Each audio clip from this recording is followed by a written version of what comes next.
Hello students, आज का topic बहुत ही महत्वपूर्ण और मज़ेदार है क्योंकि आज हम लेके आए हैं 20 प्रश्न का समूह जो 10th क्लास बोर्ड परीक्षा के लिए बहुत ही महत्वपूर्ण है और यह 5 अंक का आता है। तो चलिए प्रारंभ करें। यह प्रश्न बहुत ही इम्पोर्टेंट है और 5 अंक का आता है जो प्रश्नावली 13.1 का तीसरा प्रश्न है, बहुत ही इम्पोर्टेंट है।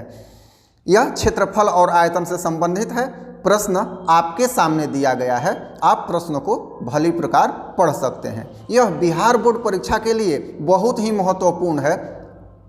ये माना जा सकता है कि इस तरह का प्रश्न या यही प्रश्न बिहार बोर्ड परीक्षा में पूछा जा सकता है। आइए सबसे पहले हम लोग प्रश्न के कॉन्सेप्ट को समझते हैं। प्रश्न एक बार आप लोग पढ़ लीजिएगा। इसके बाद ये आपके सामने जो आ रहा है ये फिगर है। कह रहा है कि पूरे खिलौने की ऊंचाई 15.5 सेंटीमीटर है। ऊपर का भाग शंकुआकार है और नीचे का भाग अर्धगोलाकार दिया हुआ है। तो इस तरह से 15.5 है तो शंकुआकार भाग की ऊंचाई 15.5 में से घटाएंगे 3.5 तो 12 सेंटीमीटर होगा। आइए विस्तार से समझते हैं क्योंकि यही इक्वेशन बनेगा और यहीं से हमारी समझ विकसित होगी। यहाँ पे खिलौने का डायग्राम दिया गया है जो कि पहले निचले भाग को आपको साइड में दिखाया जा रहा है जो अर्धगोलाकार है। 3.5 सेंटीमीटर इसकी त्रिज्या है। अब ऊपर का भाग जो है शंकुआकार है, इसकी ऊंचाई हम निकाल चुके हैं 12 सेंटीमीटर। दोनों को जोड़कर ये खिलौना बना हुआ है। अब यहाँ समझना है कि इस अर्धगोलेकार भाग का ऊपरी सतह जो है और शंकु का निचला आधार जो है, ये जब खिलौना बनेगा तो दोनों एक साथ सट जाएंगे और ढक जाएंगे। तो इस तरह से हमें अर्धगोले का वक्र पृष्ठीय क्षेत्रफल और शंकु का वक्र पृष्ठीय क्षेत्रफल जोड़ेंगे तो खिलौने का कुल पृष्ठीय क्षेत्रफल होगा। जैसा कि आप देखिए यहाँ खिलौने का कुल पृष्ठीय क्षेत्रफल बराबर अर्धगोले का वक्र पृष्ठीय क्षेत्रफल जोड़ शंकु का वक्र पृष्ठीय क्षेत्रफल।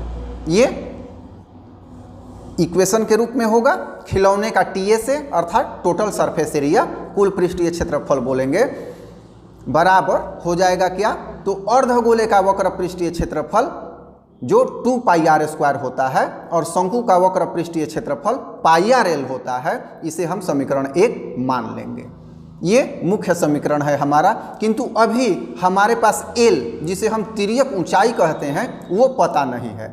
डाटा दिया हुआ है जो आपके सामने आ गया, त्रिज्या ऊंचाई, हमें तिर्यक ऊंचाई ज्ञात करनी है शंकु की। तो तिर्यक ऊंचाई ज्ञात करने का सूत्र हम जानते हैं। तिर्यक ऊंचाई और ऊंचाई में अंतर है, आप लोग पहले समझ लीजिएगा। l बराबर होता है h² जोड़ r² अंडर रूट। यहाँ h बराबर हमने 12 सेंटीमीटर निकाला है और r है 3.5 सेंटीमीटर। ये 12 कैसे आया है, तो वही 15.5 में से 3.5 हम घटा लिए हैं। तो यहाँ मान बैठाएंगे तो 12² जोड़ 3.5 का स्क्वायर होगा और हल करेंगे तो 12.5 सेंटीमीटर होगा जो तिर्यक ऊंचाई हो जाएगी। अब सारा डाटा हमारे पास है। अब समीकरण 1 में सभी मान को हम रख देंगे। चलिए आइए रखते हैं। समीकरण 1 क्या है तो आपके सामने आ गया है, इसी में हमें मान रखना है। तो मान इस प्रकार हम रखते हैं 2 पाई का मान 22/7 r² तो 3.5 r है, 2 बार 3.5 गुना 3.5 कर लेंगे। इस तरह से l जो है 12.5 रखेंगे। अब यहाँ देखिए 22/7 गुना 3.5 दोनों में उभयनिष्ठ है तो नीचे हम उभयनिष्ठ निकाल लेंगे और 7 से 3.5 घटाएंगे तो 0.5 बचेगा। अब आइए अगले स्टेप में हम समझते हैं। वहाँ 22 गुना 0.5 था तो गुना करेंगे तो 11 हो जाएगा। गुना 3.5 में 2 से गुना करेंगे तो 7, 12.5 ज्यों का त्यों, नीचे 11 गुना 19.5 और पूरा टोटल गुना करेंगे तो 214.5 सेंटीमीटर स्क्वायर होगा। एक बार फिर से आप रिपीट करके समझ लेंगे। मैं जानबूझकर वीडियो को छोटा बनाया हूं, आप लोगों को उबाऊ न लगे और इंटरेस्टेड लगे, जिससे आप बढ़िया से समझ पाएं और हम कंसेप्ट देने की कोशिश किए हैं ताकि आपको ये आपके दिमाग में जाके बैठ जाए। अच्छा लगा हो तो लाइक ज़रूर कीजिएगा और हमारे चैनल को सब्सक्राइब जरूर कर लीजिएगा, क्योंकि यह आपके फायदे में रहेगा। इस तरह का और भी क्वेश्चन आएगा। धन्यवाद।